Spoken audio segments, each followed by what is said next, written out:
สบายดีมื้อนี้จะมาสอนวิธีการอ่าเฮ็ดเพลงอังกฤษอ่าในอันหยังเฟซบุ๊กเนาะก็คือเฟซบุ๊กมันจะอัปเดตเนาะมันจะบ่มีเพลงไทยเนาะมีแต่เพลงอังกฤษเนาะเดี๋ยวเรามาบอกวิธีแก้ให้เป็นเพลงไทยเนาะก่อนอื่นหมดก่อนจะไปรับชมคลิปก็อย่าลืมกดไลค์กดแชร์และกดติดตามช่องเนาะอ่าก่อน อ่าแล้วถ้าทุกคนคลิกเข้าไปบอนรูปแบบนี้เนาะแล้วก็คลิกสมมุติว่าใส่รูปแบบนี้เนาะแล้วก็แก้ไขแล้วก็คลิกใส่บอนเพลงเนาะมันจะบ่มีเพลงไทยเนาะให้ทุกคนทำการแคปหน้าจอเนาะแคปหน้าจอแล้วก็ออกมาเนาะกดออกมาแล้วก็คลิกใส่บอนสตอรี่แล้วก็ใส่รูปแบบนี้เนาะมันจะมีแต่เพลงอังกฤษหมดเนาะให้เราคลิกเข้าไปแบบนี้แล้วก็ทำการแคปหน้าจอแล้วก็กลับคืนเนาะกลับคืนแล้วเข้าไปบอนนี้เนาะเราก็เลื่อนขึ้นมาเพื่อความช่วยเหลือและการสนับสนุนคลิกเข้าไปแล้วก็คลิกบอนรายงานปัญหาเห็นบ่แล้ว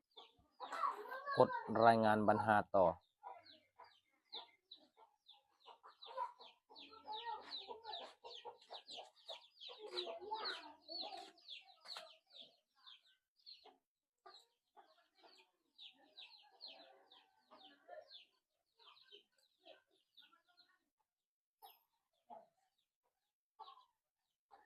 กดแนบ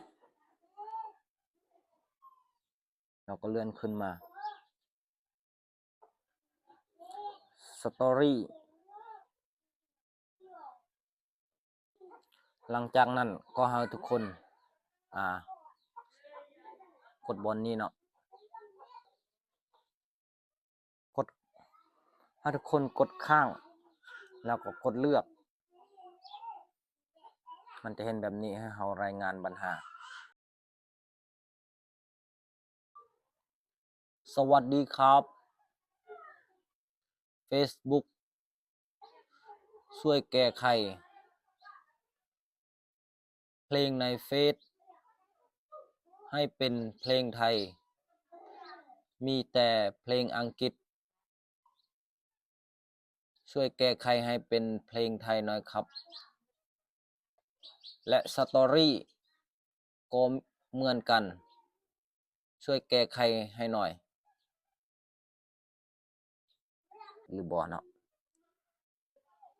วันนี้ผิดเนาะแล้วทำการเช่นแบบนี้เนาะแล้วก็กดส่งรายงานรอท่าประมาณ2 อาทิตย์3 อาทิตย์เป็นเดือนแล้วเนาะเดี๋ยวเราลองรายงานให้กับFacebook เนาะขอบคุณเนาะเป็นการสิ้นสุดเนาะเดี๋ยวเรารอท่าเบิ่งว่าประมาณจักมื้อเนาะมันจะได้เนาะถ้าคลิปนี้มีประโยชน์ก็อย่าลืมกดไลค์กดแชร์แล้วกดติดตามช่องเพื่อเป็นกำลังใจขอขอบใจ